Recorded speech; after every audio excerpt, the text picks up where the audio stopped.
right, let's go to the next topic. We're talking about the Giants. Oh, the Giants.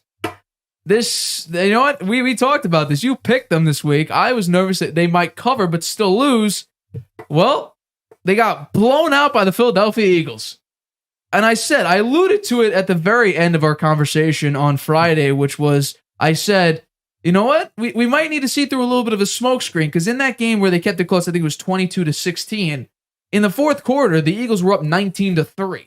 So that was a little bit of a piece there to be like, okay, maybe it wasn't as close as we thought. And it turned out Jalen Hurts' shoulder's okay. That was a big question. Lane Johnson played, even though he was not 100%. He played very well. It seemingly, I mean, this looked like the early Eagles when they went undefeated for 10, 11 games.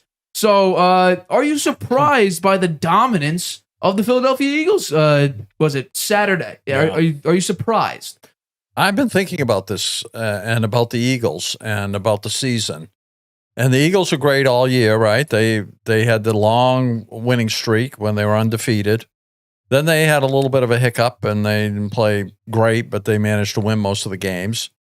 And I think they've been under the radar all year. It's like they look like on Saturday world beaters, you know? They really look like the best team that we've seen all year in that game.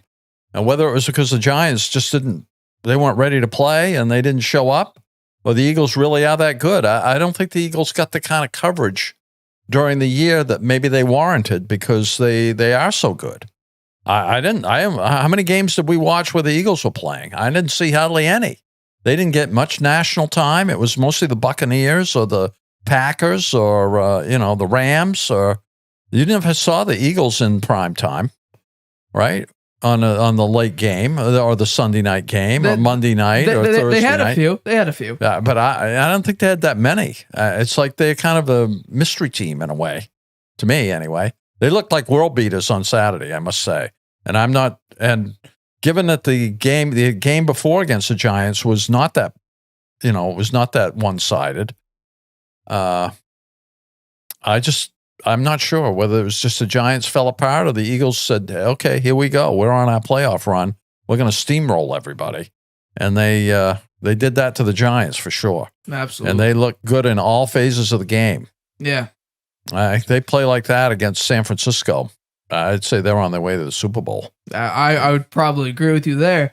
By the way, it was 8-0, not 11-0. They went all the way to week 16 before they lost more than one game. So they went 13-1, and then week 16 they lost to the Cowboys when Gardner Minshew played. Yeah. They were on but they had a backup quarterback. Right, Gardner Minshew didn't finish he lost the only two games after that first loss. So I mean, I guess this is we should expect this because the Giants had that weird middle part where they just started to lose a bunch of games, and then they tied against the Commanders and then beat the Commanders, but then lost to Minnesota. And this was a perfect example of when the game's on the line, when your offensive line can't do much, when it's all up to maybe one or two players. What can your guy who is begging for a paycheck this offseason, what can he bring to the table? And he was largely inefficient, but I don't think I'm going to fully put that on the Giants. I think I'm going to put that on the fact that the Eagles were a phenomenal defense all year. I think that's right. They were a tremendous defense. I think they have 70 sacks totally, which is absolutely insane. The Eagles all year have been tremendous. Gardner Johnson, they picked him up they traded for him from the Saints. They got Bradbury from the Giants, who you got a pick in this game off Daniel Jones, and they just could not get the ball rolling. I think they went for it on like a 4th and 8 early in the game. That was a mistake. That. That's one I wanted to comment on. That was a mistake. It was what weird. The heck are they doing that for? They were only at about midfield. The Eagles had gone right down the field and scored. Right. In the first, they should have punted there. I mean, they gave the Eagles the ball at midfield, basically, and they went right down and scored again. Then it was 14-0. Right. They definitely should have punted there. I don't know why they thought they needed to go for it on 4th and 8. It's a great question. It was early in the game. It was like a panic. Yeah. Yeah. I was surprised by how easily the Philadelphia Eagles could run the football on the Giants. Yeah. Even though they have they have three very good front four linemen. Technically, Kayvon Thibodeau is a defensive end outside rusher, but he's still on the line. Yeah. You have Leonard Williams on the inside. You have Dexter Lawrence also on the inside. They couldn't stop nobody. They couldn't run stuff anybody. The Eagles in totality ran it 200. They ran it 44 times, 268 yards and 3 touchdowns. Jalen Hurts didn't throw the ball particularly well. 16 to 24, 154 and 2 touchdowns. That isn't great. He didn't need to throw it. He didn't need to throw it. They ran it 44 times for almost 300 yards, and they ran it for 3 touchdowns. What was the time of possession? 35 to 20, or 35-43 to 24-17. Yeah. So it was kind of like the Chiefs game. It basically was the Chiefs game. Just the Eagles had it for 42 more seconds than the Chiefs did. So running the football, the Eagles just completely ate the clock up. And Saquon didn't even run it particularly poorly. 9 rushes for 61 yards. That's pretty efficient. It just so happened that you were down by a billion to 1, so you had to keep throwing the football. So you couldn't run the ball because you need every second you can, and throwing it is the best way to preserve clock and also move the ball down the field when you need to. So the Giants just couldn't get anything going. Their defense was falling apart. Their offense, I'm not putting it on the Giants offense because I've seen the Giants offense. We saw them last week, what they did against the Vikings. Albeit, I said, let's put it in context. The Vikings have the 31 ranked total defense in the league. But against a really, really good defense, the Giants just couldn't get it done offensively. And then defensively, the Eagles the past 4 weeks have looked a little bit shaky on offense. Even Jalen Hurts in this past game against the Giants in Week 18, he was looking a little shaky. Like I said, it ended 22-16 with Davis Webb as the Giants quarterback. Then Daniel Jones comes in, does really, really well against the Vikings. Once again, 31st ranked total defense. And then he comes in against this game. You pick them. I got nervous about the Giants potentially covering. I picked the Eagles not to cover. So, and then look what happens. 38-7 happened. I picked the Giants because when I was growing up, before the Patriots became a team, the Giants were my team, and I followed the Giants all pretty much all my life. And when they won the Super Bowls back when Lawrence Taylor was with them, I was a fan of theirs, and Bill Belichick was a coach of theirs. So I have some, I feel good about the Giants most of the time. The only time when they beat the Patriots in the Super Bowl, I hated them for that, right?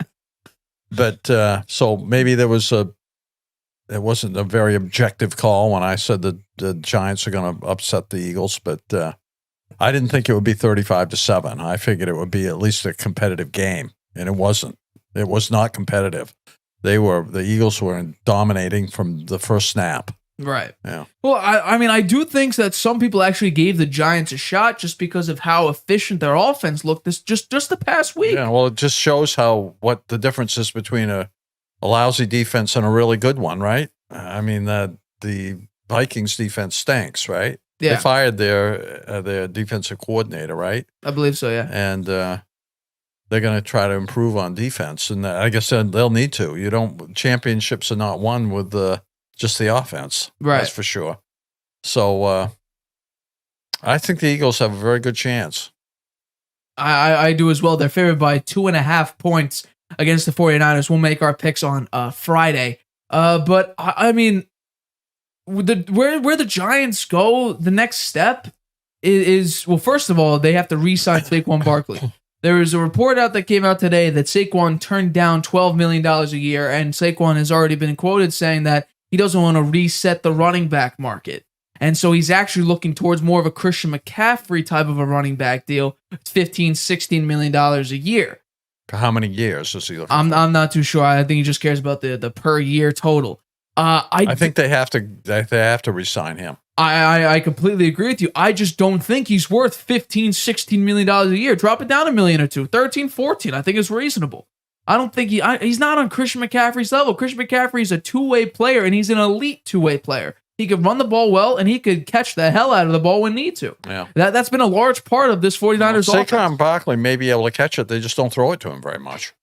I just don't think Saquon's primarily a rusher. That's the he's primarily a running back. Well, he had a great season. He did have a great season, and large part of the year, I thought he was the best running back. They're going to re-sign him, I'm sure. They absolutely need to. They'll find a way to get a deal done. They need to get another weapon on wide receiver. Yeah. They need to help out their offensive line. Their defense needs improvement. They need to get better linebackers and one or two more really good cornerbacks. So I just think the Giants need a lot of work, but could I see them in 2-3 years make it back? If Daniel Jones continues to improve and cuts down on the turnovers like he has been, they should make it back at least by 2024, 2025. Well, why wouldn't they make it next year? Because I still think I think they're 1 or 2 years away from being a consistent playoff team. We saw them beat up on the Vikings, but I think the Vikings were a complete anomaly. And frankly, they played well enough in the early in the year. They had enough non-primetime games that they could lose. They could get blown out by Dallas, which they did. They got blown out by the thing is, in 23, the schedule's going to be tougher because they made the playoffs. Right. They had that schedule was not one of the harder ones this year, so they benefited from that. They won't have that going for them next year, so you might be right. Maybe they won't be able to make the playoffs next year. But they do have a nucleus there. I think they've got some good young players: Thibodeau, Daniel Jones, Barkley, right? Their wide receivers, Hodgins. He's good. That guy was quite good. He made some nice catches. Slayton, he's pretty good, and the defensive line, Williams and Lawrence, right? Yeah. So I think the Giants have a nucleus there, and the coaching is good. I don't know what happened to them on Saturday. What was going on there? I would have thought they'd been more competitive, but they had a good season and they played some fun football to watch. And we'll see what happens next year. Absolutely.